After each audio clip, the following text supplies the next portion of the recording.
Welcome back, children of grade 8, for our today's English class. Today, in this session, we are going to see Chapter 9 Prose from our textbook Honeydew. The title of the chapter, The Great Stone Face, Part 1 and 2 by Nathaniel Hawthorne. Children, before getting into the story, let's see about the author, Nathaniel Hawthorne. Nathaniel Hawthorne, he was an American fiction writer, best known for his novel The Scarlet Letter. He was born in Salem, Massachusetts in the year 1804. He was one of those rare writers who drew critical acclaim during his lifetime. Even today, readers still appreciate Hawthorne's work for its storytelling qualities and for the moral and theological questions it raises. In his early years, he was predominantly a short story writer, but later acquired famous as a novelist too. His published works include novels, short stories, and the biography of his college friend Franklin Prince, the 14th President of the United States. Children, that's all from the author. Let's see the character sketch of the story now. Children, the first character and the protagonist of the story is Ernest. He is a upright, hardworking, and a benevolent. Benevolent means kind. Presents to his neighbors. He spends his leisure hours gazing at a mountain rock formation called the Great Stone Face. So, Ernest, he is the first character and our protagonist of our story. Let's move on to the next character of the story, that is Ernest's mother. So look at here, loving woman. Ernest's mother, she is a loving mother who tells her son about an old stories predicting that a child born in the valley below the Great Stone Face will become the greatest person of his time. The story says his face will resemble the one of the mountain. So that was the second character, Ernest's mother. Moving to the third character, Mr. Gathergold. Mr. Gathergold is the third character. He is a wealthy merchant who is a native of the valley. He arrives in the valley during his end of the days. Look at the next character, children. Old Blood and Thunder. So he is a great general who is a native of the valley, written in valley after becoming old and tired. Then the next fifth character is Statesman. He is a great orator who is a native of the valley. Then the sixth character is Poet. He is a great writer who is a native of the valley who declared that Ernest resembles as Great Stone Face. He is the last and final character of our story, the Great Stone Face. So that's all from the character sketch, children. Let's see the summary of the story now. Let's see the summary of the story, The Great Stone Face. One afternoon, a mother with her son, Ernest, was at the door of their cottage. They were talking about the Great Stone Face. It was clearly visible in the bright sunshine. Thousands of people lived there. Everybody there was familiar with the Great Stone Face. It was a work of the nature. One day the Great Stone Face smiled on Ernest and looked kindly. He wished to hear its pleasant voice. He longed to see a man with such a face in order to love him dearly. There was a man called Gathergold. He had left his native place many years ago. He had become quite rich man there. He desired to return to his native valley. There was a rumor that Gathergold looked like the great stone face. Gathergold had the face of an old man with yellow skin. The people consider him the image of the great stone face. Ernest gazed up the valley. The great stone face seemed to reject Gathergold as its likeliness. So, children, that's all from the summary of the part 1 of Great Stone Face. Let's move on to the text now. The chapter 9, the Great Stone Face, part 1. So, let's start here. Look at the first page, children. Before getting into the story, let's read the warm-up. See here. Before you read. Seen from a distance, hilltops and a huge rock seem to assume various shapes. They may resemble an animal or a human figure. People attribute stories to these shapes. Some stories come true, others don't. The Great Stone Face is one such shape that reminds the inhabitants of the valley of a prophecy. What was it? Did it come true? Let's see. So this was the sum up of the first part of the story and the warm up, children. Let's move on to the story. Let's read on. So take your textbook, chapter 9, The Great Stone Face, part 1. Look at the first paragraph of the story, children. One afternoon, when the sun was going down, a mother and her little boy sat at the door of their cottage, talking about the Great Stone Face.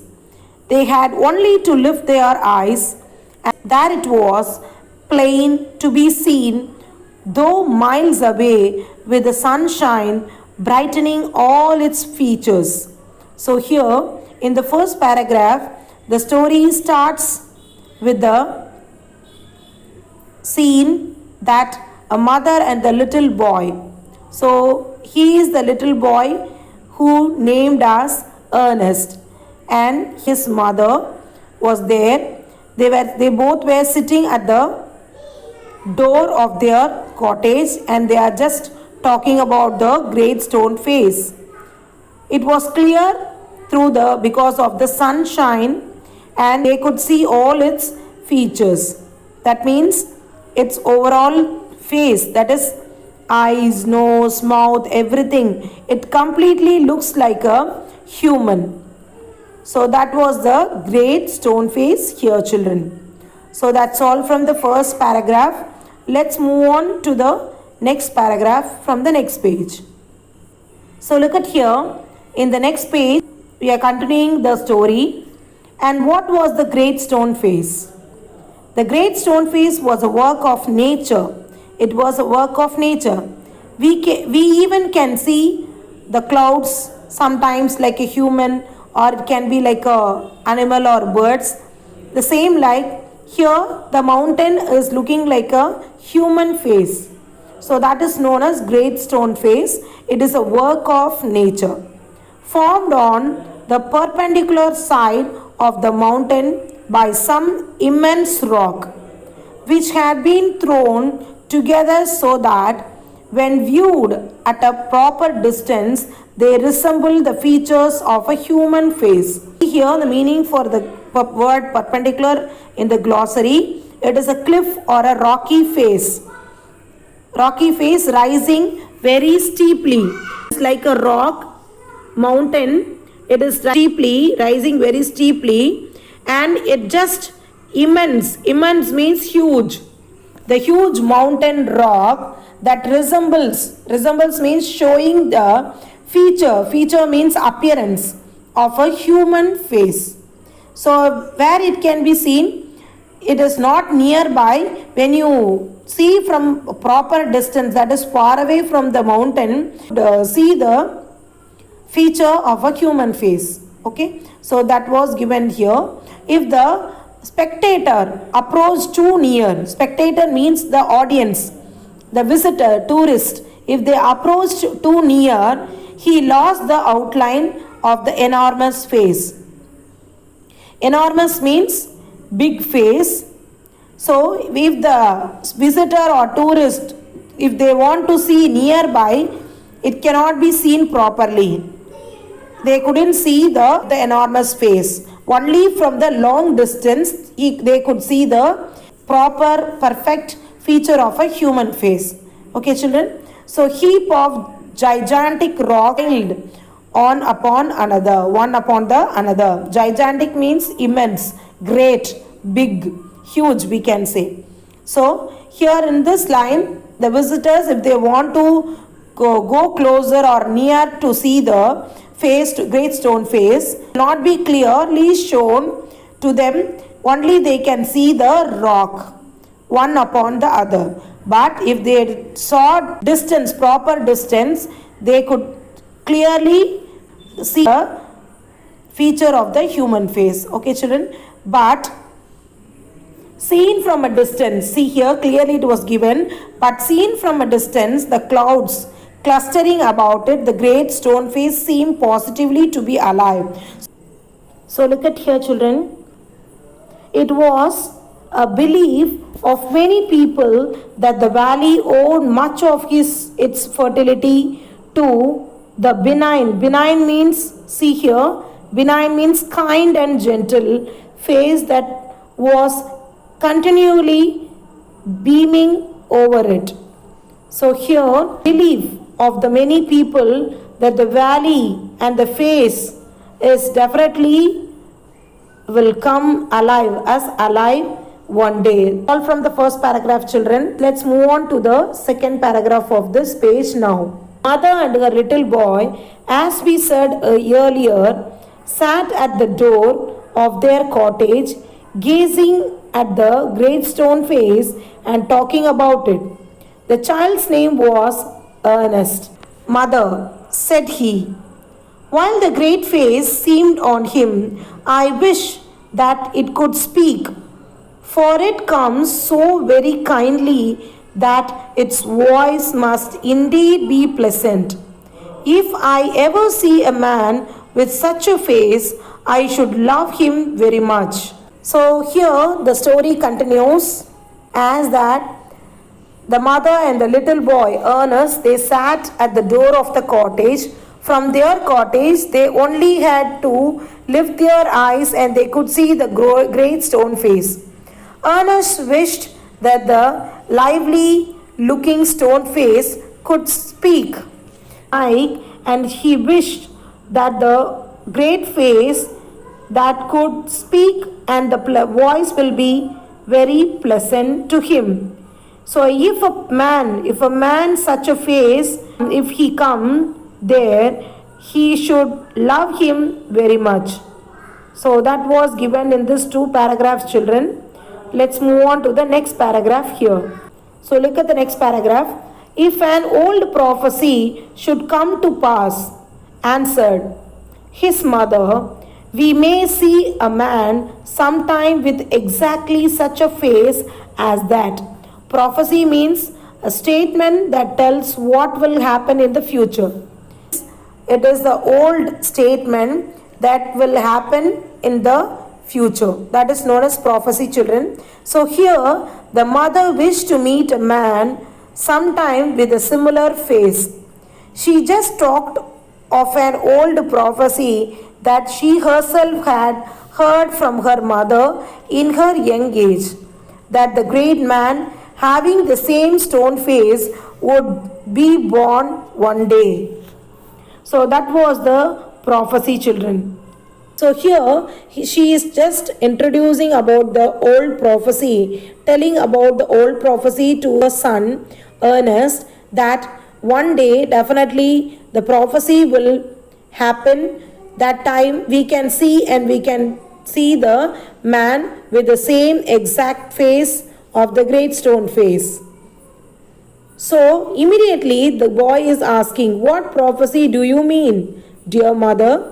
Eagerly inquired Ernest. "Please tell me about it." So he is just asking the mother, "Tell me elaborately in detail about the prophecy, mother." Look at the last paragraph of this page. So his mother told him a story that her own mother had told her when she herself was younger than little Ernest, that at some future day the child would be born. That she is telling that to Ernest, that the mother wished to meet, she herself wished to meet the similar face man, and she talked about the old prophecy that she herself heard it from her mother when she was young. And the great man having the same stone face would born one day. That was the prophecy, and she explained to the small little boy Ernest. So that's all from this page, children. Let's move on to the next page of the story. Let's continue here, children. The child was born near here. That was the prophecy that was told by the Ernest's mother to the little boy Ernest. So look at the first line here. Who was destined? Destined means lived. Who were destined to become the greatest and the noblest person of his time, and whose face in manhood should bear an exact resemblance to the great stone face. So she is just telling that he will be that person who is resemble the great stone face. He will be the native of this valley and become the greatest and noblest person of his time, and he will resemble the great stone face. So this was the prophecy that was told by the Ernest's mother to the little boy Ernest. Many still had faith in this old prophecy.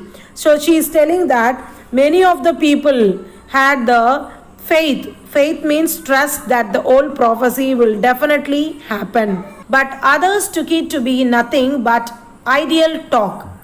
Few of them, they are just trusting and had a faith about the old prophecy, but others, they didn't care about it and they just simply talking about ideally.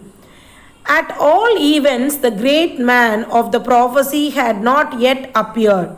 So for so long years, still the people of the valley, they are waiting for the event and all events, and still they couldn't see the great man of the prophecy not yet come. So that was the conclusion of this prophecy. So here next, in the next paragraph, the boy is just continuing and he is just asking some other question to his mother. "Oh mother," cried Ernest, clapping his hand above his head, "I do hope that I shall live to see him." So here the boy is just eagerly telling about, happily, cheerfully telling about he is also waiting, hopefully waiting for the prophecy to come alive, and he will be waiting and live to see him. So he is just telling that I do hope that I shall live to see him.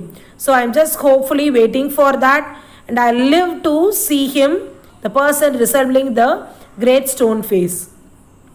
Look at here the next paragraph, children. His mother was an affectionate and thoughtful woman. His mother was an affectionate and a thoughtful woman. It was proper, she thought, not to discourage the fanciful hopes of her little boy.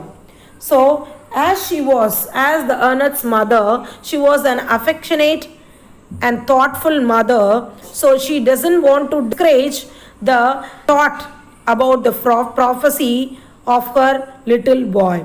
So she said to him, "Perhaps you may." So she just replied immediately to the boy, "Yes, of course, you wait for the prophecy to fulfill." This was the comment given by the mother to his young little son. So that's all from this paragraph. Let's move on to the next paragraph, children. And Ernest never forgot the story that his mother told him. It was always in his mind whenever he looked upon the great stone face. He spent his childhood in the log cottage where he was born, was dutiful to his mother and helpful to her in many things, assisting her much with his little hands and more with his loving heart. In this manner, from a happy yet often pensive means thoughtful. Pensive means, look at the glossary here, thoughtful child. He grew up to be a very mild and quiet young. So, he just grew up to be a mild and quiet young.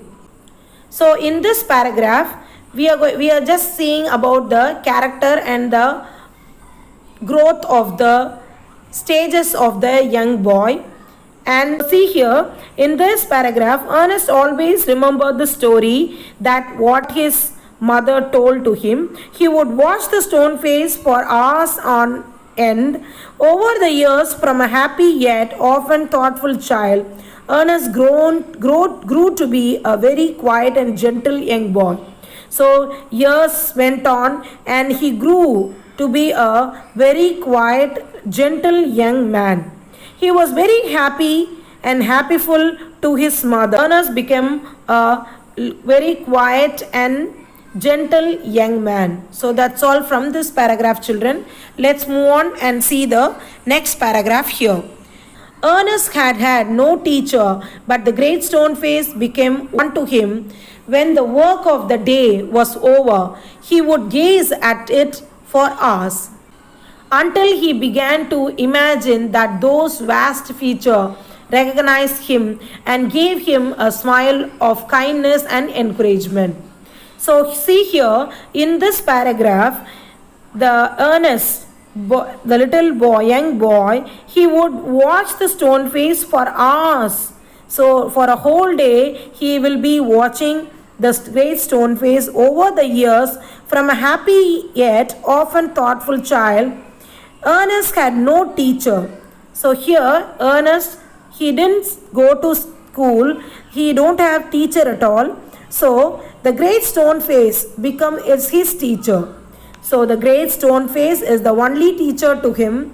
And Ernest felt that it gave him a smile of kindness and encouragement every day.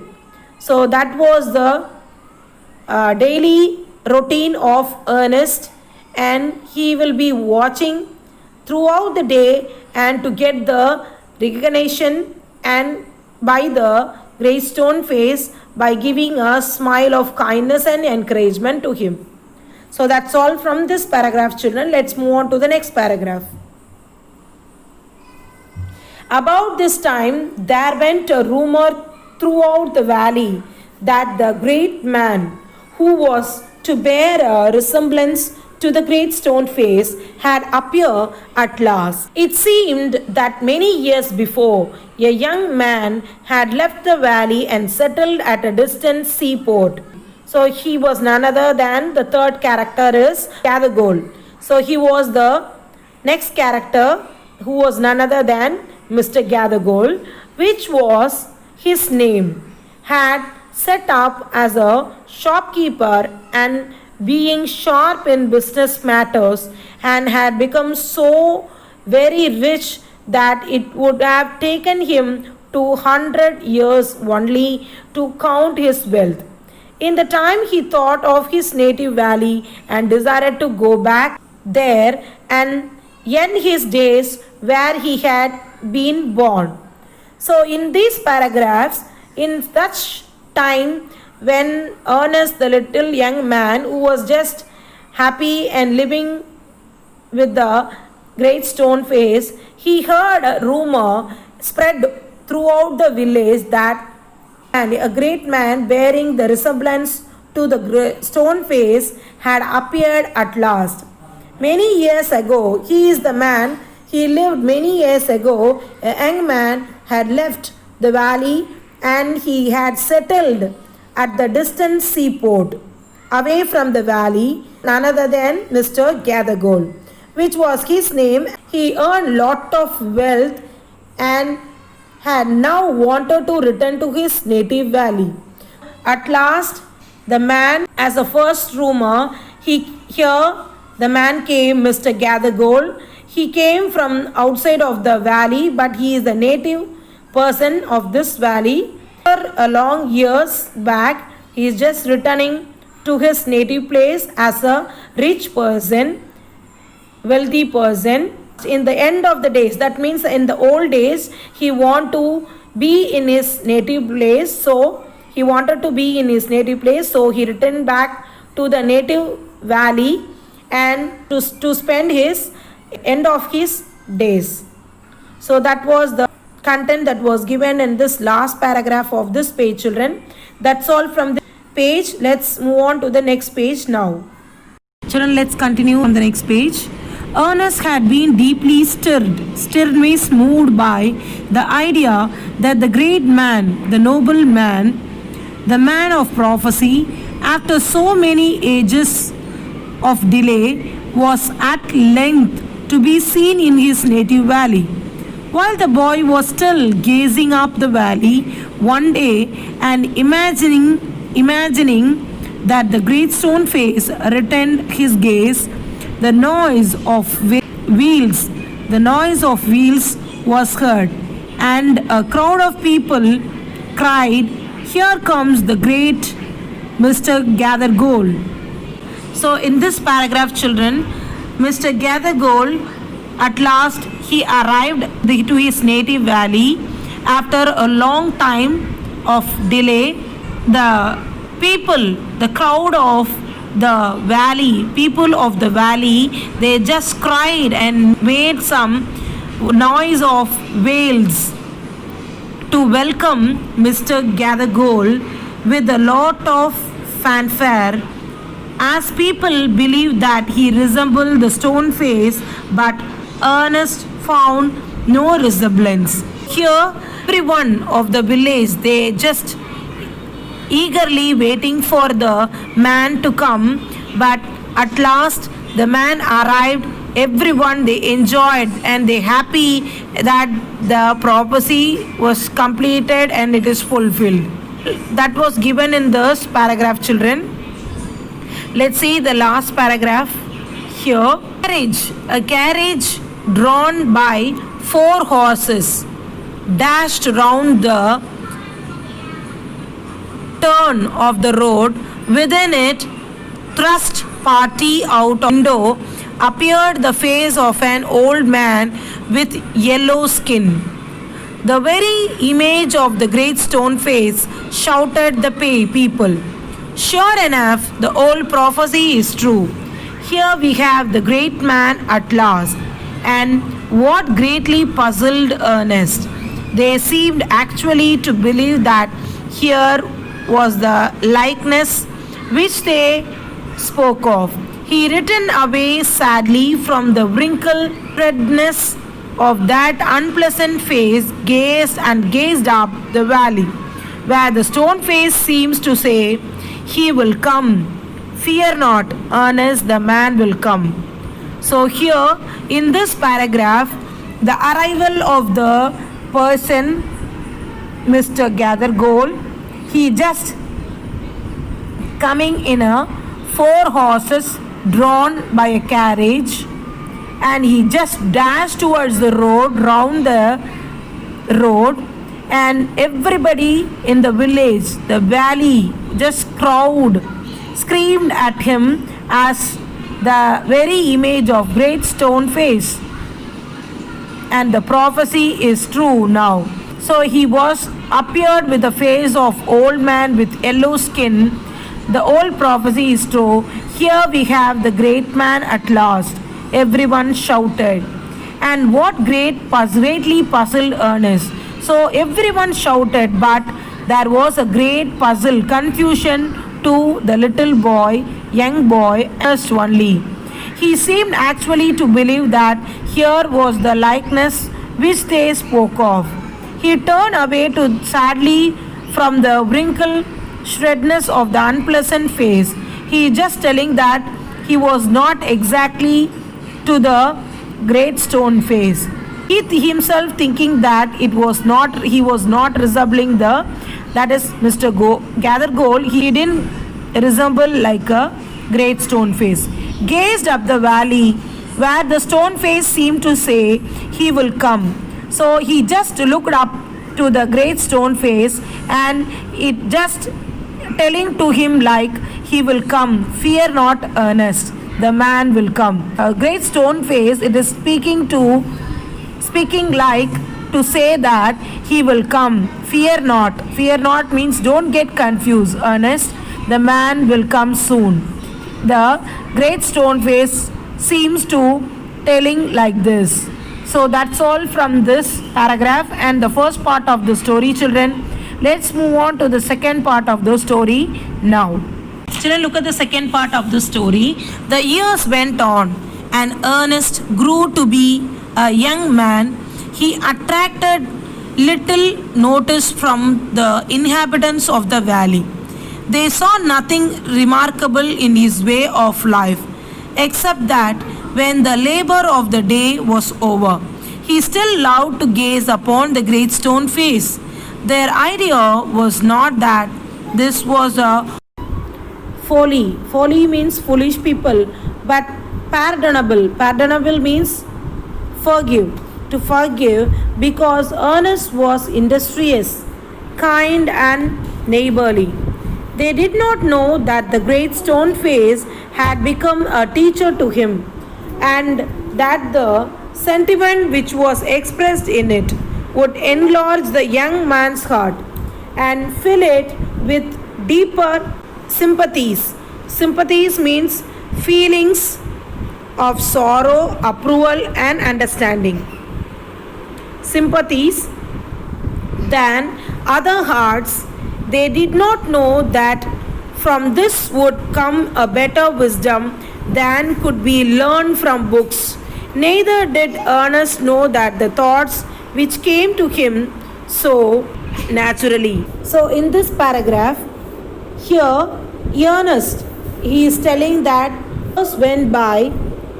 Ernest was not much noticed by the people of the valley. So after he became young, the people of the valley, they did not notice the young man Ernest. Ernest was very kind and hard-working person. He was a simple soul. So that's all from this paragraph, children. Here in this paragraph, we can see the young age of Ernest and his characters. That's all from this page. Let's move on to the next page of the part 2. Do naturally in the fields, at the fireside, were of the higher tone than those which all men shared with him. A simple soul, as simple as when his mother first told him the old story. He beheld the marvelous face looking down the valley and still wondered why its human likeness was so long in coming. So beheld means saw. He saw still the marvelous great stone face of the valley, and he wondered and why its human likeness was so long is coming. He just asked to himself that why it is like a human face. And this was in the paragraph, children. Let's move on to the next paragraph of the story.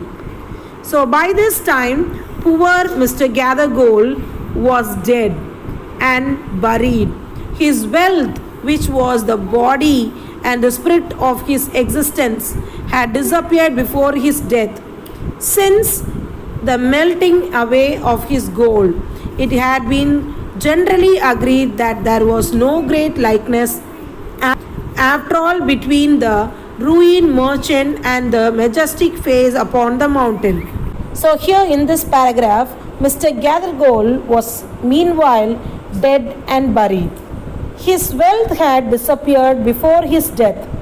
people had also come to the conclusion that there was no resemblance between the ruin merchant, that is, ruin means died merchant, that is Mr. Gathered Gold, and the majestic stone face. So finally, at last, after he dead, his wealth also disappeared before his death. So they concluded that the merchant Gather Gold, he is not the resemblance of the stone face, and he is not the person of the prophecy. So that's all from this paragraph, children. Let's move on to the next paragraph of this page. It so happened that another son of the valley had become a soldier many years before. After a great deal of hard fighting, he was now a famous commander. He was known on the battlefield by the name of Blood and Thunder. Old and tired now, he had lately expressed a desire to return to his native valley. The inhabitants, his old neighbors, and their grown up children prepared to welcome the renowned commander. It was being said that at last the likeness of the great stone face had actually appeared. Great, therefore, was the excitement throughout the valley, and many people who had never once thought of glancing at the great stone face now spent much time in gazing at it. For the sake of knowing exactly how General Blood and Thunder looked. On the day of the general's arrival, Ernest and all the other people of the valley left their work and proceeded to the spot where a great banquet had been prepared. Soldiers stood on guard, flags waved, and the crowd roared. Ernest was standing too far back to see Blood and Thunder's face. However, he could hear several voices. "It's the same face exactly," cried one man, dancing for joy. So, in these paragraphs, children, here, renown, the word renown means famous, banquet means feast. So, in this paragraph, at last the second person had arrived. It so happened that another son of the valley, who was famous commander, who is a famous commander, his name was Blood and Thunder.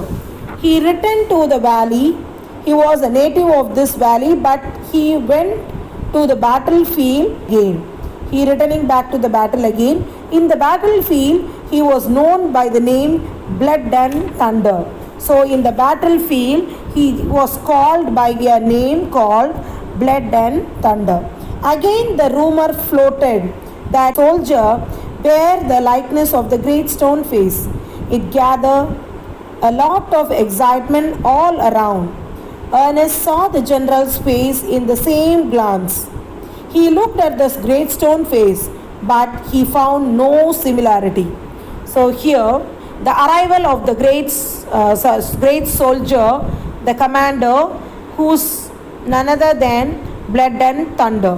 The next character of the story, children. So he was old and tired now. He just returning back to his native valley after the battle got over. The inhabitants, that is the old people of the native place, native valley, his old neighbors and their grown up children, they are just preparing to welcome the renowned, the famous commander. So they all just prepared and they just waiting for the likeness of the great stone face was finally at last appeared. So the people of the valley, they just excited. They were excited. Many of the people who never once thought of glancing at a great stone face, now they all just left their job work and just they want to see a glance. Glance means look of the great stone face, that is the general commander, Blood and Thunder, how he looked. On that day, the general arrived. Ernest and all the other people, they just left their work and they moved fast towards the spot where the banquet means feast that is arranged for the soldiers to gather. There they all could see the soldiers. They stood with the guards, and this they are waving the flags. The crowd roar that at last the great stone faced man arrived, a man just dancing in a joy. So they all in a happy mood, they just welcoming and just dancing, shouting that the prophecy that was completed and fulfilled. So that's all from this paragraph, children. And the page, let's move on to the last paragraph and page of the story, the first part of the story, the great stone face. So children, let's continue, and this is the last page and the final paragraph of the story. Wonderfully like that, that's a fact, replied another. And why not, cried Bird. He is the greatest man of this or any other age beyond a doubt. Ernest at last could see the general's face, and in the same glance to the side he could also see the great stone face. If there was such a likeness as the crowd proclaimed, Ernest could not recognize it. Fear not, Ernest, said his heart, as if the great stone face was whispering to him, Fear not, Ernest, he will come. Proclaimed means said loudly or announced. So that's all from this paragraph, children. Let's see the explanation of the last paragraph now. So at last, everyone, the total village, the valley was excited and in joy. While they were just shouting and screaming, Ernest at last, he could see the general's face, that is blood and thunder, the commander's face, and in the same glance, he just to the side, he could see the great stone face also. But if there is such a likeness as the crowd loudly announced and said, Ernest could not recognize it. Ernest saw the general face. In the same glance, he just looked to the great stone face also. But he found there is no similarity with the great stone face. So immediately, fear not, Ernest, said his heart. So Ernest's heart said to himself that fear not, Ernest, as if the great stone face also whispered means mildly said in a low voice. The great stone face also told to him, Fear not, Ernest, he will come. So that's all from the first part of the story, the prose, the 9th chapter, the great stone face, part 1, children. In the next session, we will see the second part of the story. So children, that's all from the story, the great stone face, part 1, written by Nathaniel Hawthorne. Take your textbook, read the story, write the classwork neatly, and learn the question answers which was given to you. Write the home test with your parents' sign and send it to me.